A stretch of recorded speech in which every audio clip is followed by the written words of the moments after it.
2 things authentic people do and how you can be your true self. In this tutorial, I will show you 2 things that people who live their authentic selves do. You will learn how you can also be aligned with your true self. In this world where social media often encourages an image of imperfection, it can be challenging to be your true self, or at least show yourself to the world.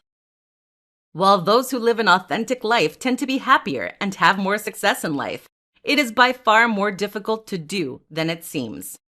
The following 2 recommendations will help you live a life where you can be your true self. The first suggestion is the following. Learn to accept yourself. It is something that we often hear, but what does it mean in practical ways? Accepting yourself is being able to look at yourself in the mirror and see who you truly are. Your true self is simply the self that is not trying to please others or being perfect. Your true self is the part of you that is enough and authentic. To accept yourself, you have to start by recognizing the good in you. List 5 things that you love about yourself. If you can't find 5 things, ask people who are close to you to list what they love about you. Once you've listed these 5 qualities of yourself, reflect upon them and dig deep into becoming comfortable accepting compliments about yourself. Now that you're starting to accept your qualities, try to make a list of 2 things you don't like about yourself. Explore these 2 things very deeply. Ask yourself, if those 2 things were in my best friend, would I still love that person for whom she or he is? If so, why is it so hard to accept those things in me? What if it was acceptable for me not to be perfect? How would life look? Choose to let go of the need to be perfect. Do you have to be perfect to be loved?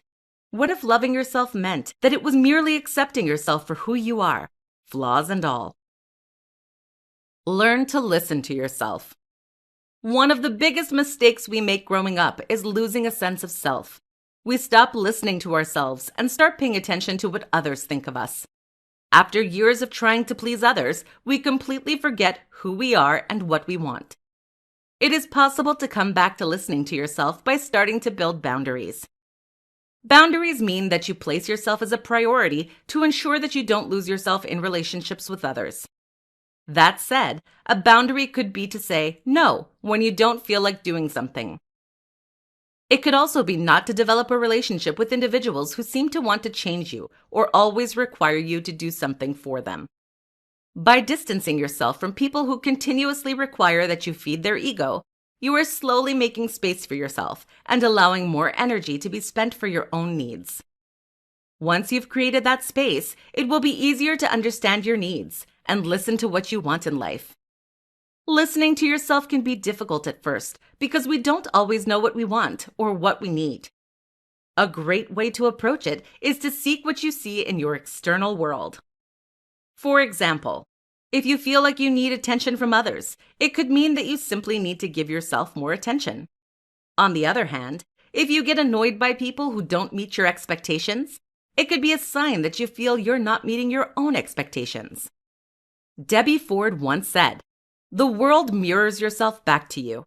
If you love, nourish, and appreciate yourself internally, it will show up in your external life. If you want more love, give more love to yourself. If you want acceptance, accept yourself."